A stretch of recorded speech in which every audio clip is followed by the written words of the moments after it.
নমস্কার বন্ধুরা, সবাই ভালো আছেন তো? চলে এসেছি আবার নতুন একটি ভিডিও নিয়ে। এই পাঞ্জাবিটা সেই অষ্টমী পরার জন্য আমার হাজব্যান্ডের জন্য বানিয়েছিলাম, যার একটা পার্টের ভিডিও আমি আগেই পোস্ট করেছিলাম। তো আর একটা অংশ বাকি ছিল পোস্ট করতে, আজ সেই অংশটা পোস্ট করছি। সবাই দেখুন এই দিকটার ডিজাইনটাও কেমন হয়েছে। ডিজাইনটা তো অবশ্য দেখেই নিয়েছেন, আজ টিউটোরিয়াল ভিডিওটা পোস্ট করব। যেহেতু এটা দুর্গাপুজোতে পরার জন্য বানিয়েছিলাম, তো তাই এই দিকটাতে আমি দুর্গাপুজো সম্পর্কিত যে বিষয়গুলো সেগুলোকে রাখবার চেষ্টা করেছি। এক্ষেত্রেও বলে রাখি, এই দিকে যে ডিজাইনটা আমি বানিয়েছিলাম, এটা ফেসবুক পেজ ক্রিয়েটিভ রোজ রায়ের একটা ডিজাইন দেখে নিজের মতন করে বানাবার চেষ্টা করেছি। তো এই ভিডিওটার প্রথমেই যেটা করেছি ওপরের দিকে, সেটা হচ্ছে একটা মঙ্গল ঘট এঁকেছি। তো এই মঙ্গল ঘটে পঞ্চপল্লব দেওয়া, যেমন আম শাখা থাকে, সেটা করেছি। আর ঘরটাতেও কলকা এঁকে ডিজাইন করে দিয়েছি। মঙ্গল ঘট তো লাগেই, যে কোনো পুজোর ক্ষেত্রেই লাগে, আর দুর্গা পুজোর জন্যও লাগে।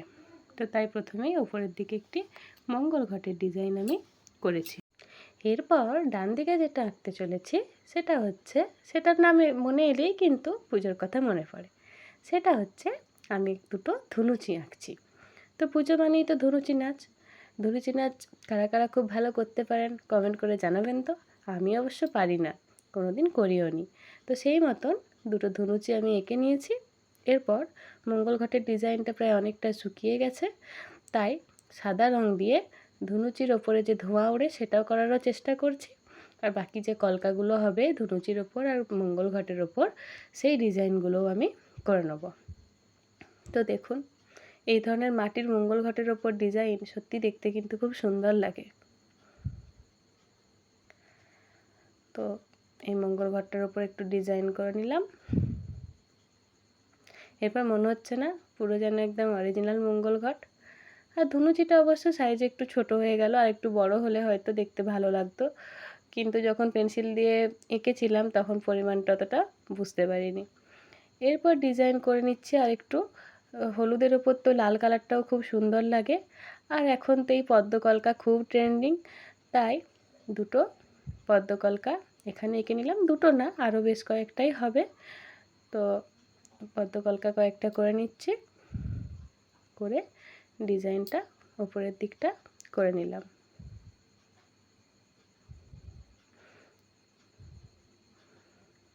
ডিজাইনটা কেমন হচ্ছে অবশ্যই আমাকে কমেন্ট করে জানাবেন।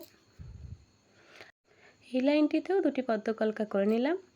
এরপর যেটা আমি আঁকতে চলেছি, সেটা প্রতিটা মানুষেরই খুব প্রিয় একটা ফুল, শিউলি ফুল। মানে শিউলি ফুল ফোটা, শিউলি ফুলের গন্ধ পাওয়া মানেই যেন আমরা বাঙালিরা বুঝে যাই যে পুজো চলে এসেছে। তো এই শিউলি ফুল আমার তো ভীষণই পছন্দের একটা ফুল, মানে খুব ভালো লাগে খুব। আমার বাড়ির বাইরেতেই জাস্ট একটা শিউলি গাছ আছে। তো ওই বারান্দার বেরোলেই বা রুমের মধ্যে থেকেও এত সুন্দর সেন্ট আসে ভোরের দিকে, মানে সত্যি অসাধারণ লাগে। মনে হয় যেন সারা বছর এই সময়টার জন্যই অপেক্ষা করে থাকি। যদিও এখন সারা বছরই শিউলি ফুল দু একটা ফুটতে থাকে, তবু এই সময়টাতে যে গাছ ভর্তি হয়ে ফুল হয়, এটা তো দেখতেও যেমন অসাধারণ লাগে, তার গন্ধটাও অসাধারণ। এরপর তলাতে যে ডিজাইনটা করতে চলেছি সেটা হলো ঢাক। ঢাক ছাড়া কি আর পুজো সম্পূর্ণ হয়?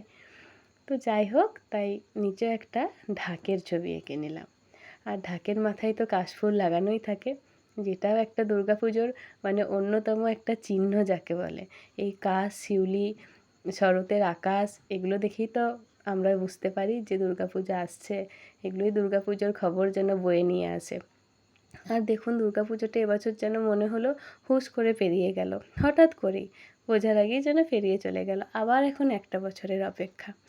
তো যাই হোক, ওই শিউলি ফুলের সাদা রঙটা শুকিয়ে যাওয়ার পর আমি ওর বৃন্তগুলি রং করে নিলাম, আর একটু ফিনিশিং টাচ দিয়ে নিলাম। এরপর ঢাকটার উপরেও একটু ডিজাইন করে নিলাম যাতে দেখতে আরও সুন্দর লাগে। ও হলো আর কি কোনো রকম। আবারও সেই একই কথা বলার, যে অনভ্যাসের কারণে হাত সরে না ঠিক মতন, তাই তার মধ্যেই কোনো রকমভাবে করলাম। হয়েছে মোটামুটি আর কি, এটুকুই। যার জন্য বানিয়েছি, আবারও সেই একই কথা, যে যার জন্য বানিয়েছি তার পছন্দ হয়েছে, তাতেই আমি খুশি।